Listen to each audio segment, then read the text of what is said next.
Kase Johnstun, manager for the Utah Center for the Book, and right now I'm excited to share with you our interview and reading with Rebecca Clarren, talking about her new book, The Cost of Free Land, Jews, Lakota, and the American Inheritance. Thank you to Ken Sanders for hosting us, to all of our funders at Utah Humanities, and to Rebecca for joining us. Thanks so much. Enjoy. So yeah, we're so excited to have you here, Kase, and thanks so much for thinking of us for hosting this. We were thrilled at this concept and this book topic, and we're so excited to have Rebecca Clarren, so I will let you guys take it away from here. Fantastic. I'm Kase Johnstun, manager for the Utah Center for the Book and the Book Festival, and we're so lucky to have Rebecca here. When she reached out and sent the book, I was kind of like, this is really, really good. So if you have not purchased this book, you need to have it. Purchase it. Come down to Ken Sanders. There will be signed copies of the book for sale. And I'm just going to give Rebecca's bio, and then she's going to read, and then we're going to chat, and then we're going to ask if you guys have any questions after that. Rebecca Clarren has been writing about the American West for more than 20 years. She's the winner of the 2021 Whiting Creative Nonfiction Grant for her work on the cost of free land.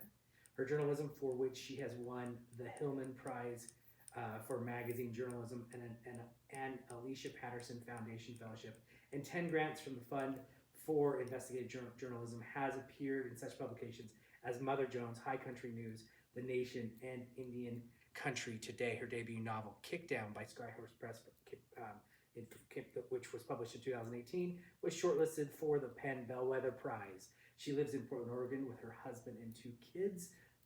Thank you for joining us in Salt Lake City. I'm going to put this beautiful book right back here. Well, it's awesome to be here tonight. I think these are really, for some of us, this is a really heavy time, and I'm just so glad that we can gather and be connected in this moment. I hope and I believe that really right now to study the different places where there has been oppression and issues over land and steps towards repair and considering and grappling with that, I hope that more than ever this book might resonate and be thought-provoking. So thanks so much for all of you for being here tonight. I think I will just read. I'll just jump right into the very front of the book, and then I'll do a little talking about it. Because I think the beginning gives you a little sense of where I'm coming from. 22 years ago, while on a reporting trip to the Pine Ridge Reservation in South Dakota, I found myself sitting shotgun in a truck with a man who would later become president of the Oglala Sioux tribe. He was smoking weed. When he offered me some, I declined, hoping to indicate a level of professionalism that, as a reporter visiting an indigenous community for the first time, I certainly couldn't claim. We had driven off a dirt road and were parked at the top of a rise. Before us were green rolling hills and the flat plains beyond. A herd of buffalo with their dark brown backs dotted the landscape. It is likely that I was wearing jeans and a plain gray t-shirt. Back then, this was more or less my uniform for reporting trips, as I believed that by wearing clothes with limited personality, I could signal to sources that my identity didn't matter. In my bag were a camera, a DAT recorder, and my slim reporter's notebook with the binding at the top. I had one great question prepared, which I had learned from a This American Life comic book about how to be a reporter. My boss, probably your son, had told me to write down every single thing that I saw and heard and smelled. But nonetheless, I failed to record whether the man beside me in the truck smoked a pipe or rolled a joint, or if he seemed very high, or how I felt about any of it. Sitting there in the small cab, I was uncomfortable with the quiet. I had yet to learn how to follow a source's lead. I had yet to learn so many things. In my nervousness, I decided to share something about myself. I told him that my family used to own land in South Dakota, that we'd had a ranch somewhere known as Jew Flats. I told him I had an uncle who everyone called Bronco Lou. I remember thinking this might make him see we had something in common, that this might endear me to him. He was polite, maybe just stoned, and he nodded. His smile was thin in a way I couldn't read. It would take me years to realize what my words would immediately mean to any Lakota citizen. The 9/11 attacks had taken place the week before I visited Pine Ridge. One evening while I was there, over a paper plate of food that some people shared with me at a family gathering, I said something about the horror of the recent events in New York. Sitting beside me, a former American Indian Movement activist stared at me, her mouth a flat line, and said, "Now you know what it feels like to be attacked and invaded. It's about time for Americans to understand how that feels." The day before, an Oglala elder had told me, when I saw those people running in fear at Wounded Knee, when I saw those people running through the streets with terror, I was reminded of my ancestors running in fear at Wounded Knee. Even then, I failed to connect certain dots, certain historic realities between her, the Lakota, and myself. All these years later, what stays with me from that reporting trip, what seems now to be the clear central narrative, appeared at the time to be only tangential to the article I was there to write. So what follows in this book is the fact that I spent that was 22 years ago, and for the last 22 years I've been writing for magazines about the American West, and I have really tried to tell the stories of people and places long overlooked, and yet when it came to my own family story, I maintained a blind spot for years. I failed to connect the reality of my family as homesteaders and the way federal policy had benefited my family at great cost to their Lakota neighbors. Where our family's land was only 13 miles away from the Cheyenne River Reservation, just across the river, the Cheyenne River, which at the time when they first homesteaded, that distance was easily, people would go back and forth across the river all the time, so that distance was easily collapsed.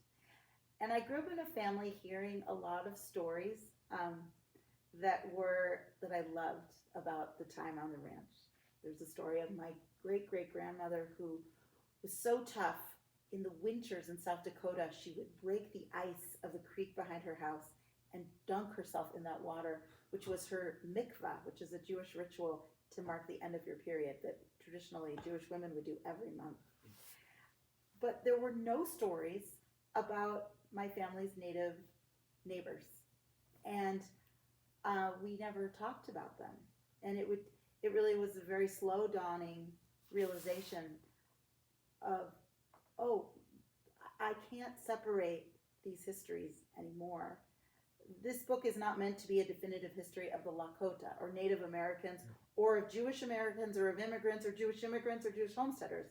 I'm trying to tell a story that's the connective tissue between these histories, the ways that these histories push and pull on one another, because I think the way I learned these histories traditionally in school is that when you tell them in silos, you miss the depth of the injustice. You miss the ways that federal policy very intentionally is picking people who are going to benefit from their policies and people who aren't.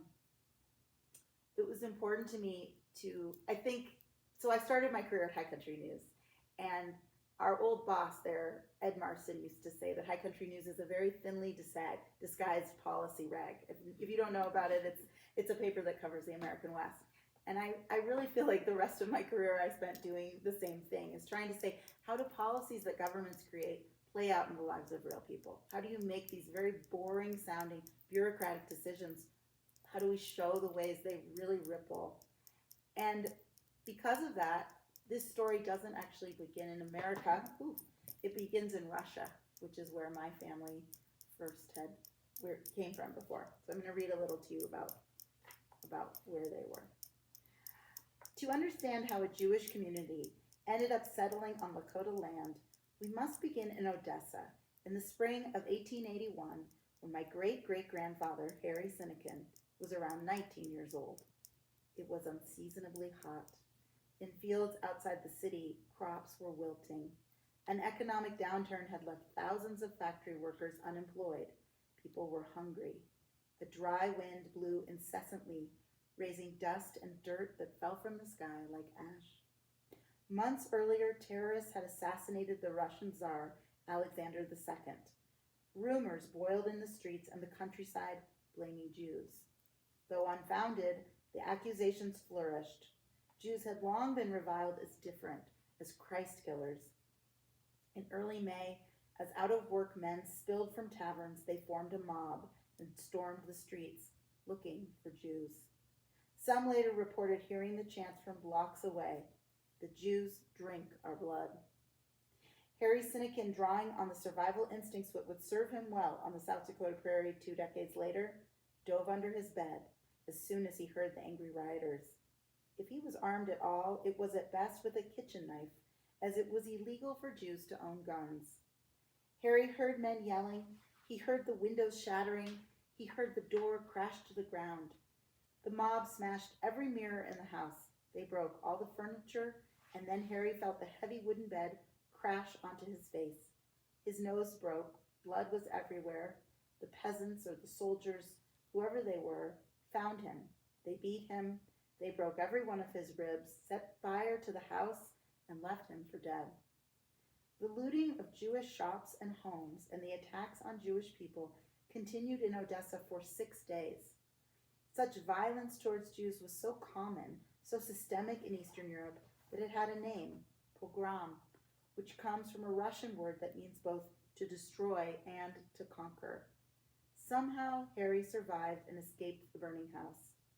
For the rest of his life, he would suffer from the effects of the beating and smoke inhalation. Even so, he was lucky to be alive. This is an immigrant story, like all immigrant stories of survival, of leaving the known world to flee to a new place. It begins with fear and relies on luck. My family's stories about Harry have always followed a classic script. We highlight his pluck and how he overcame adversity on the road to opportunity. We fail to acknowledge the reverberations of our family's good fortune or the fact that it came at the expense of others. So my family leaves Russia, they come to America, and before the last members of my family even get here, what I understand from reading letters that were kept in safety deposit boxes is that my great-great-grandfather Harry got in on this free land that had opened up on the South Dakota prairie probably around 1905, and that he used a bank loan that he was able to get on that free land. That's the money he used to bring my great-grandmother, 2 of her siblings, and my great-great-grandmother over. And the family by 1908 is planting their first crop on South Dakota prairie. Mostly they are not interacting at all with Native people. This was somewhat by design, that even though they were very close in proximity, at the time you needed a pass. If you were Lakota, you had to get permission to leave the reservation. You weren't allowed to leave otherwise. So they didn't interact a lot, but somehow at some point, what I think was 1919, this photograph is taken. This is my great-great-uncle Jack Sinekin, who was a homesteader himself. And this photo, we always were told in our family, was Chief Red Cloud. Well, if you've ever seen a photo of Chief Red Cloud, you can tell right away this is not Chief Red Cloud. And the first time I went to Cheyenne River and Standing Rock in about 2019 to begin research for this book, tribal historians there told me, yeah, that's not Red Cloud. But it looks like Joseph White Bull. And Joseph White Bull was really famous in his own right. Sitting Bull was his uncle. There's a whole book written about him called Warpath that was written in the 30s. It's really fantastic. And before I started work on this book, I had spent several years writing a series of stories about Native nations and Native American citizens that ran in the nation and Indian country today.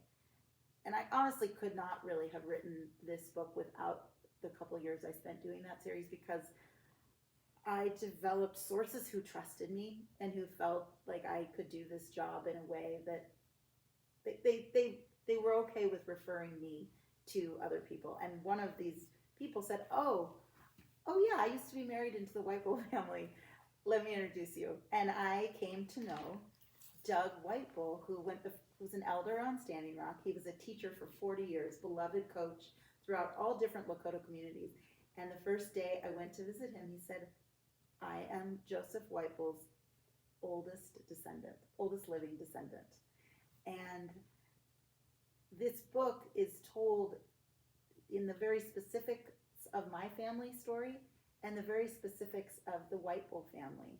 I came to know Doug quite well and members of his family, and they shared stories with me, and those stories really changed the way I see the world, and certainly the way I see America. This book asks a lot of people. I toggle back and forth between the Jewish story and the Lakota story, and I also, it was very important to me to say, history doesn't live in a box. This happened, many of the events I'm describing happened a long time, but they continue to affect the present. I write in the book that I no longer think of history as being something that we are walking and moving away from, but that it is looped to the present moment like thread through a seam.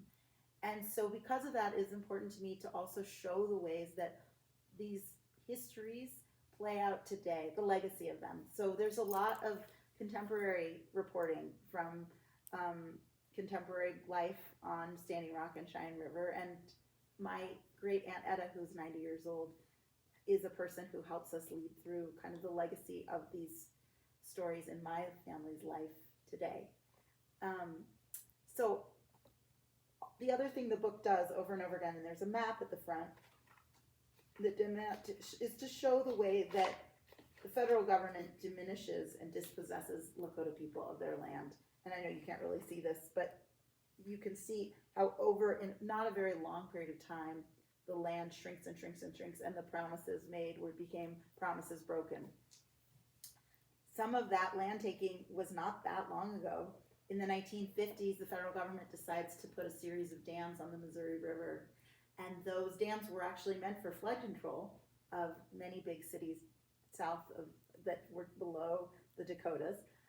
But they did flood, putting those dams in flooded certain communities, and the majority of places that were flooded were native and reservations. And so Doug Whitebull's family had to move in the 50s and move inland, and they lost their land, which was all along the river. And so this is from, I'm going to read a little bit from a day where Doug and I went out to visit the old land. And then we're going to talk a little. One day, Doug, myself, and one of Doug's former students, Jeff McLaughlin, drive out to visit what's left of the place where Doug grew up on the edge of the Missouri River. There aren't any roads to get there. Up and down over buttes, we off-road in an old minivan that Jeff calls his Vuck. It's a truck and a van, get it? He asks me with a quick, shy smile. Jeff, like many former students, calls Doug Lake She, Lakota for uncle. As we near the cut bank far above the deep blue water, red chokecherries and wild plum cluster in the folds and creases of the land. When we reach the grassy slope where Doug used to run barefoot with his sisters, I ask him how it feels. Feels great. Feels like home, he says, closing his eyes under the bright sun. Swallows swoop through the sky. The air is filled with birdsong and the buzz of insects, the river and the wind. But for the moment, I'm not noticing any of that. I'm distracted by our effort to touch the past. An old cemetery, fenced off and thick with chokecherry, has survived the flood.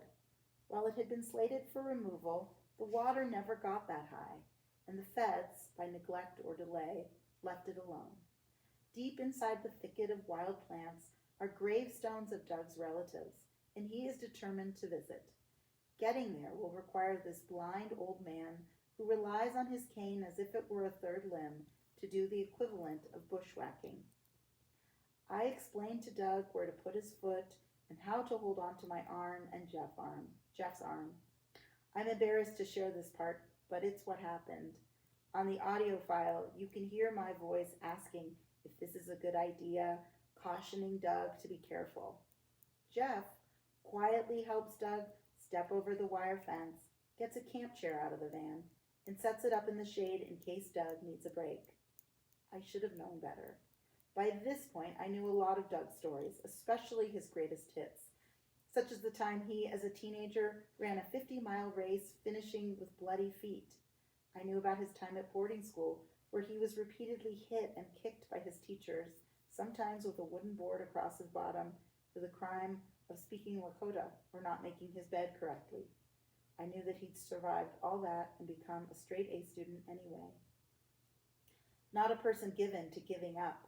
Doug slowly but steadily traverses the weedy expanse from the van to the graves deep inside the middle of the cemetery. He never slows down, never complains. Standing as close as we can get to the old stones, the words in the marble etched in Lakota, I read the inscription aloud to Doug, and he translates. Here was Mary Whitebull, who died May 18, 1902, at the age of 4. The shade of the chokecherry makes patches across our faces.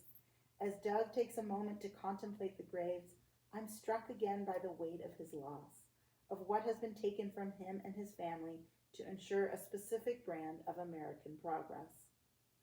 There's a debate described in the Talmud, which is an ancient Jewish text, between two rabbis over what should be done if it's discovered that a house, or even a palace, was built using a stolen beam as part of its foundation.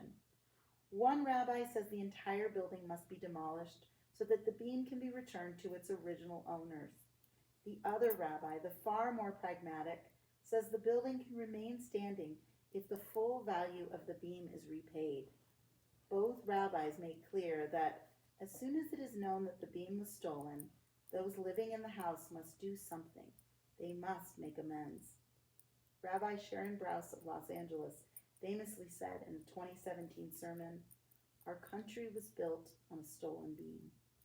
She goes on to say that to ignore this history and the legacy of this history diminishes the legitimacy and the power of this house, of this nation. Building without a solid foundation inevitably leads to collapse, wrote another rabbi who was a Holocaust survivor. He understood the societal danger of theft and denialism. The money that has come to the Lakota was arguably never a fair trade for what was taken, rarely a deal negotiated without some degree of coercion. And the losses compound one another. The flooding of Doug's childhood home here on the banks of the Missouri, built on the taking of his father's land and his grandfather's land, and his father's before that. And what of everything else that was stolen? The years Doug spent in fear at boarding school, the state-mandated destruction of Lakota language, religion, and culture. What payment can be made to replace such a loss? Thank you for being such nice listeners. Thank you. Thank you. We're going to start with one question, and then Okay. we'll see where we go. I like it. Rebecca Okay. knows me. I don't stay on target very like it. well. No problem. But we're going to start with this one. You mentioned going to see the Chief Justice of the York Tribe. Well, I haven't mentioned it. Oh. We're going to edit that part. Oh, you didn't mention it? I don't think I No, Not yet. Okay. No. Well, we'll go from there. Okay. Okay, in the prologue, should we do this? Yeah. All right, let's do that.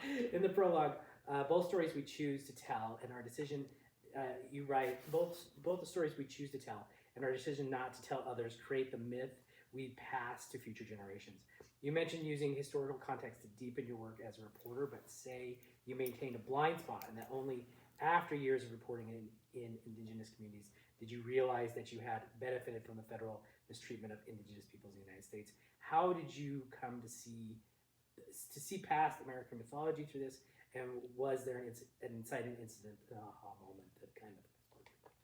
I don't think there was ever an aha moment. There was sort of a slow dawning, and I feel like it came embarrassingly late, to be honest. But it was really all the reporting I did in Native communities and all the conversations with Native people who just starting to realize, like, the way I have been taught and to understand American history is so different than the way they experience Native history. And just over and over again, these moments that I thought, oh wow, I haven't seen the world in the same way. One of the such examples actually happened with Doug Whitebull, where he called me the day after Holocaust Remembrance Day. And he said to me, I was listening to some people who had survived the Holocaust, and I immediately thought of you and your family. He said, America condemns the Nazis, and they should, but why doesn't America condemn themselves? Like, we've had a Holocaust here for 400 years. It lasted for 400 years, and no one ever talks about it. And when I'm in Lakota communities, they just regularly are many people regularly refer to the Holocaust that happened here. And yet I had an excellent education, and I was never taught very much at all about Native history. So I think that might answer that And I think it brings up too this idea not only on history but mythology. Because there is an American mythology, and that mythology goes back since the original, people landed on Plymouth Rock or whatever it might be. In that mythology, it even goes back farther than that, where we have the Spaniards coming over, and we have this idea of discovering something that that we've discovered something that is no one's been here before. Right. And what is that? What do you think about that American mythology when it comes to the Lakota people and how they recognize that their mythology is quite a bit different through history, right? Mm-hmm. And how extensive is that American mythology, which kind of speaks to what you were saying, that we're opening our eyes to this, and you felt like it came later.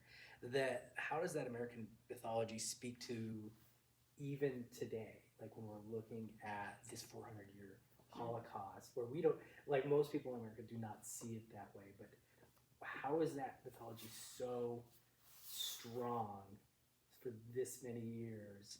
I mean, I think it benefits us, obviously, to not look at this history. It benefits those in charge, and America has not really made any official apology, unlike governments of Canada and Australia and New Zealand that have also had very complicated histories of land dispossession of Indigenous people. We have not said we were sorry. We have not ever engaged in a process, not much of one, and of reparation. And the one, Obama did make this kind of apology, but it was tacked on to a Department of Defense Act, and it was signed on a Saturday. No media were present, and no Native nations were present in this. And it's very stark, the language. There's this wonderful poet who's Lakota named Layli Long Soldier, and her collection I really recommend her work, Whereas, and it's a whole series of poems that respond to this non-apology. And she was talking to Krista Tippett, and she said, these guys were poets. Like the way that they drafted this language of this apology, like it's like so careful in that what they don't say. And this whole book, I am trying throughout the process of reporting to try and say, what is at the white spaces of the telling? What are the stories we tell? You said, like, what are the stories we tell? What are the stories we don't tell? Both in families and in nations. And my favorite feedback so far as people have read the book is that this is a story about my family, but that people say, this made me think about my own family and my own place in America.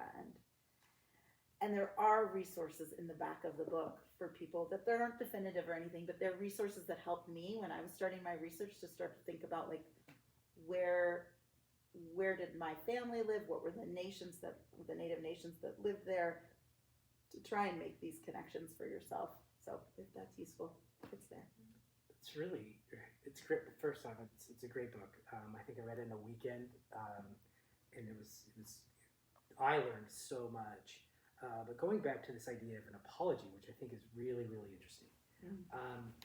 And throughout the book, Rebecca, I mean, how many times, you could probably say 10, 20, 30, 40, the amount of times that you chronicle the government saying, okay, we're going to give you this, or we're going to allow you to have this, and then 10 years later just saying, no, we're not, this is no longer yours, we're taking it back, all of that.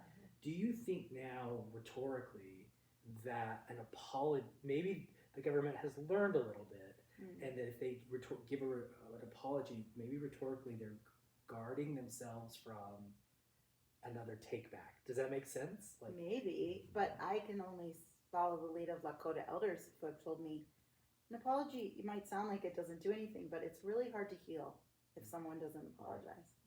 And it would mean a lot to me. And so I think that's where I kind of focus on. And I think there's a fear of, well, if you apologize, what's next? What do we need to do next? And we're going to get sued. We're going to get sued. We're going to have to give money. What does that look like? What's the debate? And there's no wanting to open up to that. Yeah. And so it does leave us as individuals without federal leadership. Like, well, what are we supposed to do? And a lot of people, I think, feel as they start to look at this history, like a lot of guilt or shame. And what Native people have told me is like, we don't want your guilt. It's so unhelpful to us. And so I do feel like, well, you can have little kids, like you can feel your feelings, feel however you want to feel is fine. But also remember, like, this was intentional that we weren't taught this history. Even today in South Dakota, the governor has cut out of the state curriculum for K through 12 education huge swaths of Native American educational like curricula because she wants the students there to have a patriotic education. And so, you know, there's this sense that like this hasn't been taught, we haven't learned it. But that's why it was also important to me for writing this book, not just to tell the history, but to grapple with sort of what we do next. And I was really fortunate that early, as part of that series of stories I wrote for The Nation in Indian Country Today, I was sent to California to write a profile of Judge Abby Abenanti, who's the Chief Justice of the Yurok Nation. And she's also a former state superior judge. She's totally amazing. And the way she runs her courtroom is really grounded in traditional Yurok religion and culture. And she's become a model for judges all over the country of how to do justice in a different kind of way. And she said to me, this was before this was even, like I hadn't written a book proposal yet, but I was starting to think about my dawning realization about the connection between my family and Native people. And she said, you know, if you're going to look at this, you really need to study your own culture for how to respond. What did the Jews say about how to repair or step toward trying to repair after a harm has been done, even one you didn't directly commit, but one you've benefited from? And that sent me on several years spent with my rabbi in Portland studying ancient Jewish texts that talk about atonement and repair and repentance, and reading contemporary rabbis who are looking to these passages for guidance. And there was a lot I didn't include in the book, but I do kind of throughout the book use those as grappling. And I do end up coming based on that study and many conversations with Lakota elders. I do kind of arrive at like something that I as an individual and my family can start to do to do what I call in the book, you know, our piece of the stolen beam, to think about our piece of that. And then do you find that as kind of little ways to break the mythology, the larger, longer mythology that sits out there of, you know, that, you know, expansion west, and whatever's there is going to be expanded upon or is going to be taken. Do you think that books like yours and other books that are coming out that are really addressing this idea of old school American mythology of what's the term I'm looking for? Manifest destiny. Yeah. Manifest destiny from the very beginning, or even conversion through using religion to move across the states in this way, which doesn't pertain to your book specifically. Do you think answering these questions, like you said, without shame or looking without shame, can move the arrow? I mean, I hope so. And I think it's the right time. Like, I really was obsessed for a while with like, what did my family know? Did my ancestors know what was happening to Native people so close to where they were living? And did they care? And it seems like based on, you know, my family doesn't throw anything away. We have nightgowns that are like 50 years old. We have letters. I have 30-day diaries that my great-grandmother kept. I have receipts from 1911, tax returns. I mean, I was very benefited from that hoarder/historian mentality in my family. And I couldn't find any kind of discourse in any of those old documents of concern about Native people. And what Judge Abby said to me, she said, first of all, everyone knew what was happening to Indians. But the fact that they didn't do anything about it, seemingly, you can't blame them. She said, when you're running for your life, when you're fleeing oppression, you're not going to stop to have like a quick restorative justice conversation along the way, you know? And that's what your family was doing when they came here. And like so many immigrant families that came here. Why do you come to America most of them, if not to flee like really difficult circumstances. And so she said and it takes a couple generations to not be growing up with the trauma of that oppression. And so it's appropriate that it comes to you and your generation now to look at this. So I think that that's maybe part of why I think some of these books are coming out, and these new ideas of I know King's English is talking about like having like a rethinking the West. Apparently there's a big a huge exhibit at the Denver Museum of Contemporary Art that is re-looking at the idea of what is a cowboy. That sounds really interesting. I haven't seen it yet, but it sounds cool. And the West is a whole different thing. I mean, the whole Western mentality and the way that the Easterners look at the West, and Yes. and as this still kind of almost, these parts as a frontier, and it's still being explored, which is really, really funny. I want to talk about two historical figures that you bring up in the book, and then maybe everybody else can ask questions. Yeah. I love that. First off, why am I spacing it? Because I'm really good at spacing things these days.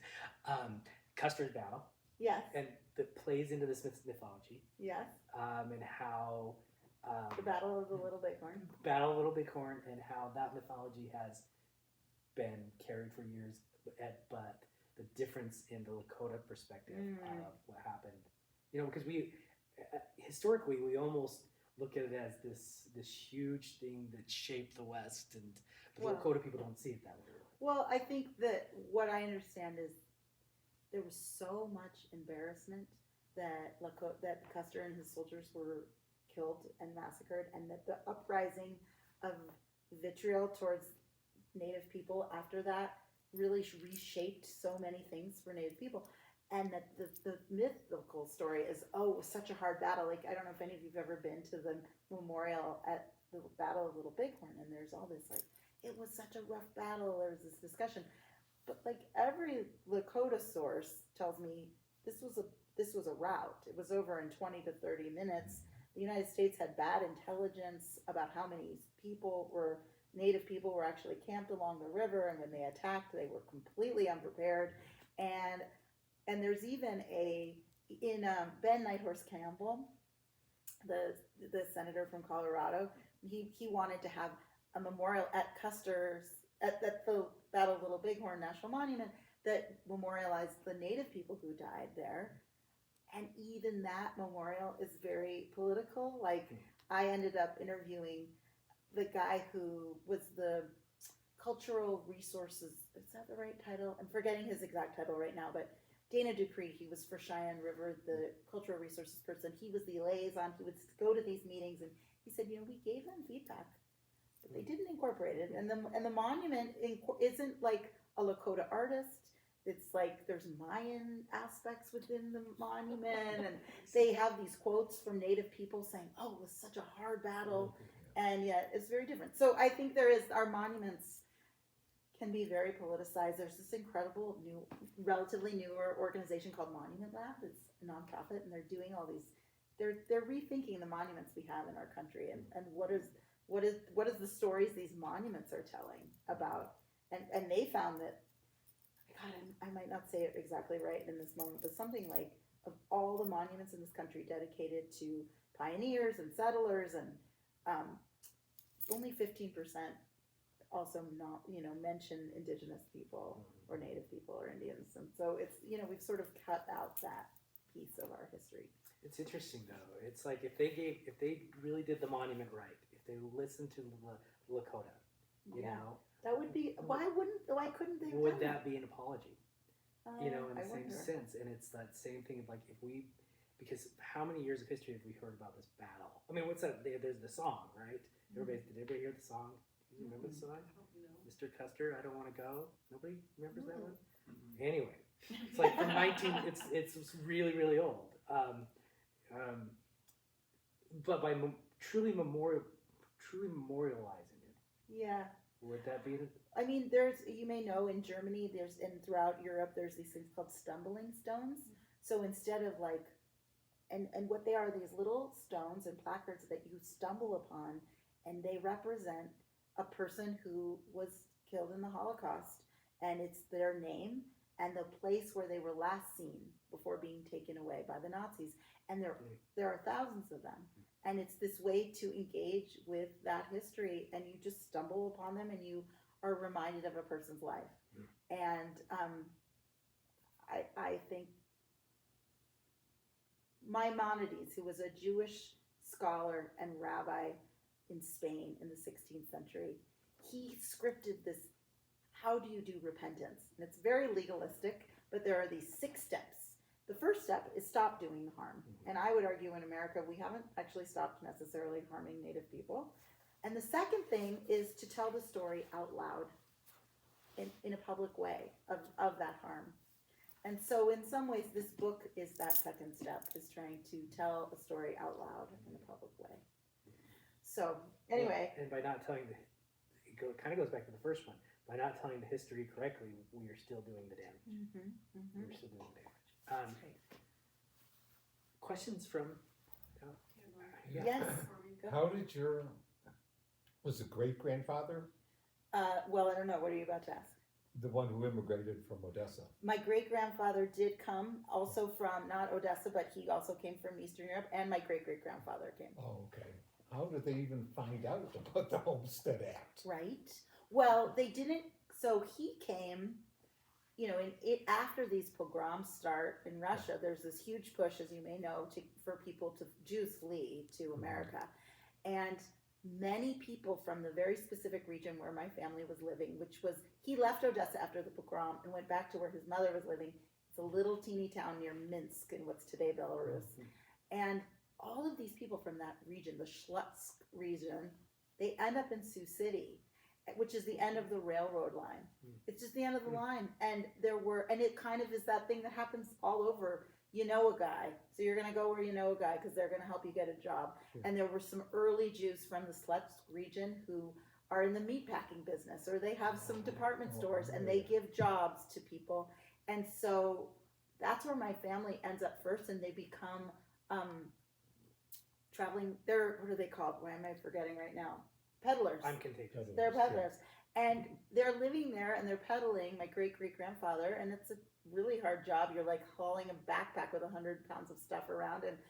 And so they're in the right place in a way at the right time, because then when this land is being released on the South Dakota prairie, there's signs plastered all over the place. I don't exactly know how he found out about it, but I'm assuming, it was in the papers all the time. It was in the train station. Okay, And there was a letter that he writes to his wife, my great-great-grandmother, who's still in Russia, and he says, there's free land. What do you think? And she says to him, apparently, you have health issues, because he had asthma, terrible asthma from that being in that burning fire as well. You have health issues. The country would be good for you. You should do it. And we all think she probably imagined some sort of dacha, like these nice country homes that people in Russia had. She had no idea what they were getting into. But that's where they went. And he lived in a cave for a while when he first had the land. And my great-great-grandmother insisted he build her a home. But the first home they lived in was a sod house before they actually had a house. Those were common. They were very common. They're just like cut bank of the hill. And I can only imagine. Apparently it was not lovely. Not lovely at all. Yeah. And a big contrast to photos of where they lived in Kapulia. Yes, exactly. So in Kapulia, they lived on apparently one of the nicest houses in Kapulia, and they had 2 stories, and they had all this. They had yichus is the Yiddish word, which means sort of respect, or that's the family story. And so this was a really big, hard transition for them to come to America in a way. But they were free, and they had land, and they weren't allowed to own land in Russia. Jews weren't mostly ever allowed to own land. So for my great-grandparents, they were so proud that they owned land. It made them feel American that they were landowners. They called it the good earth, apparently. Yes. Yeah, I was wondering, the concept of land ownership is so American. So my parents are building. They bought land by Fountain Green, for people who are from Utah and care about that. And what's interesting about it is my great-great-grandpa, 3 generations ago, also lived on that land. Oh. And so there's kind of like an interesting family tie. The house isn't there, but it's like very close where my parents are building, and it's like something that's valuable for them, and like they feel really connected to that particular land. And I feel like a lot of white Americans, there is such a cut in like your connection to land, where it really only goes back for me like 3 generations before it kind of dies somewhere. It's like, oh yeah, and then we're like, you know, English maybe, or like Irish or something. And I think I was reading Braiding Sweetgrass last year, which is a popular Kimmerer book, and she talks about this too, where she's like, one of the issues that we have in America is that white people do not feel connected to the land because the generational connection is short, and in some ways that's also like doing like ecological damage because the understanding of like the biology of the place that you're in is very, very short term. Like you have such a sparse knowledge of it, and I don't know, it's something that I think about a lot because I feel very connected to the West. I'm from here, my family's from here, where my parents are building I'm connected to, but it is also that understanding of like it is layered, I think, constantly with like the idea that you weren't here first. And I think that in some ways that can be negative because it stops you from fully being willing to connect with the land.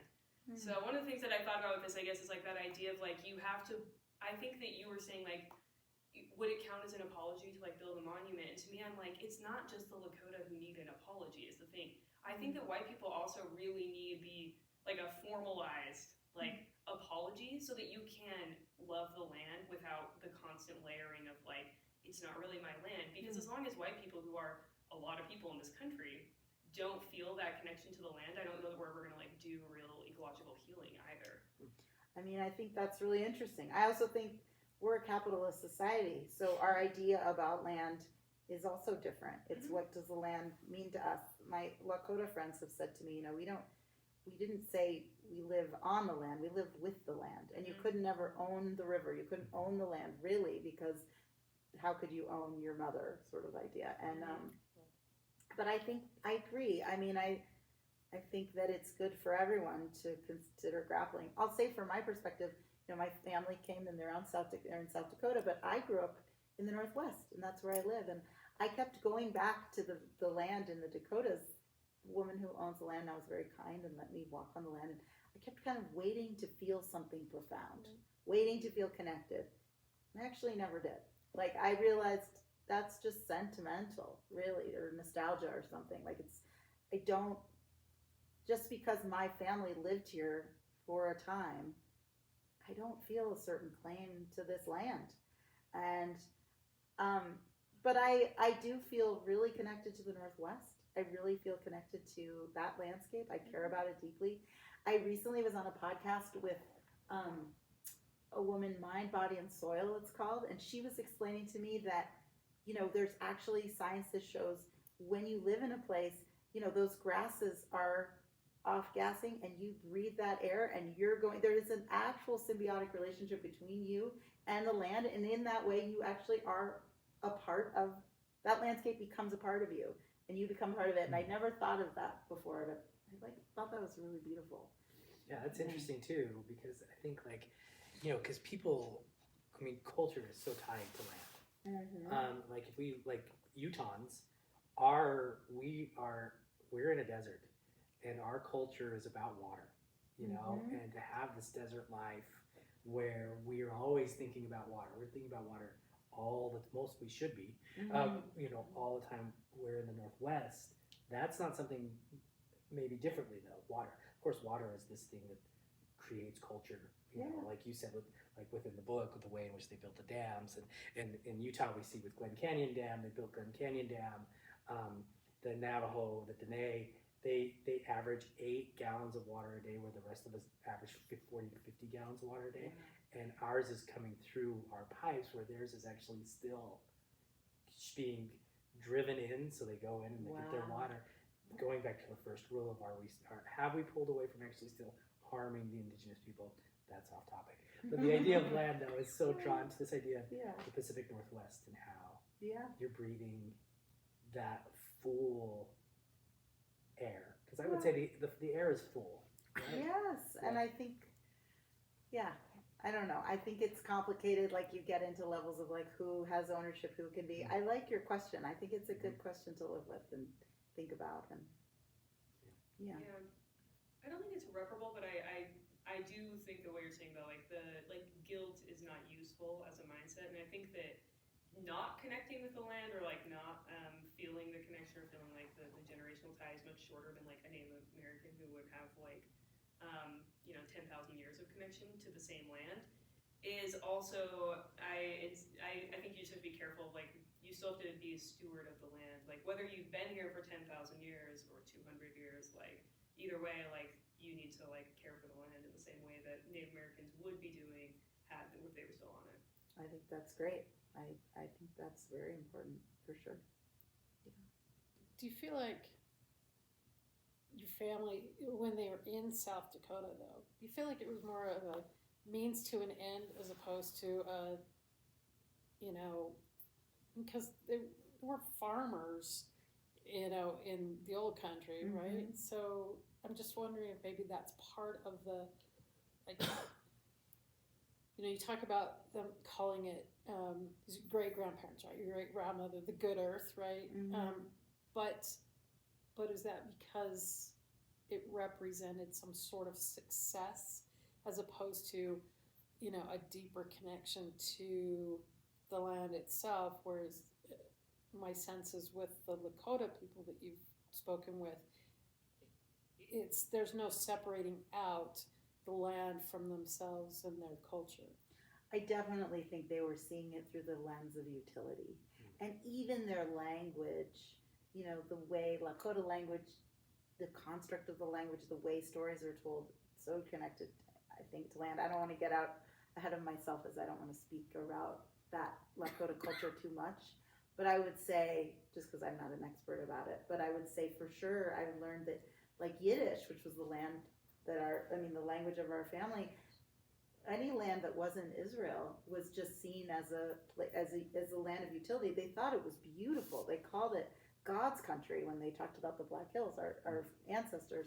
But it really was a means to an end at the same time. And I used some of my tools as an investigative reporter. I really wanted to understand more than just the stories that we had been told.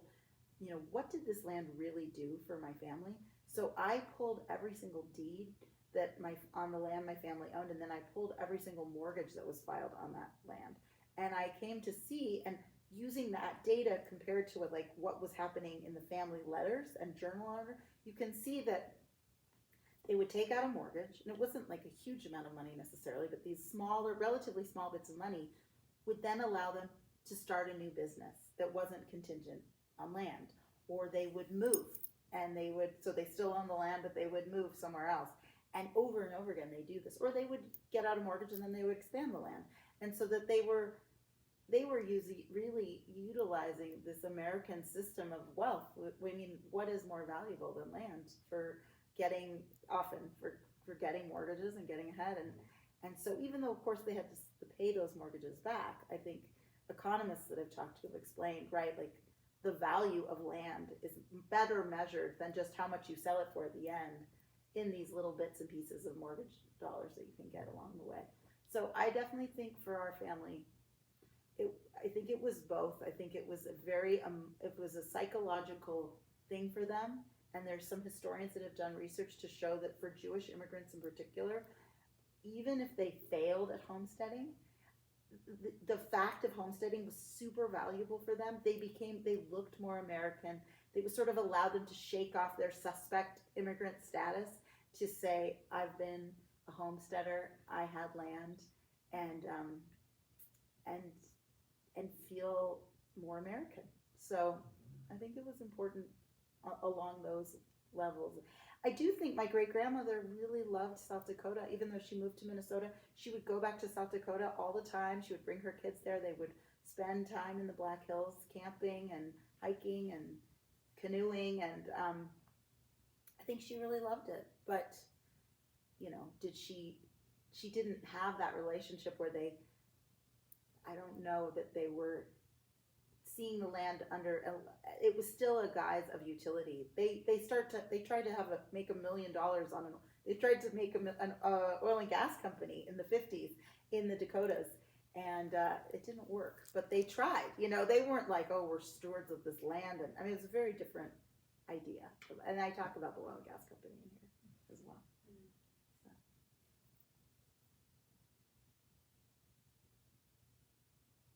Good.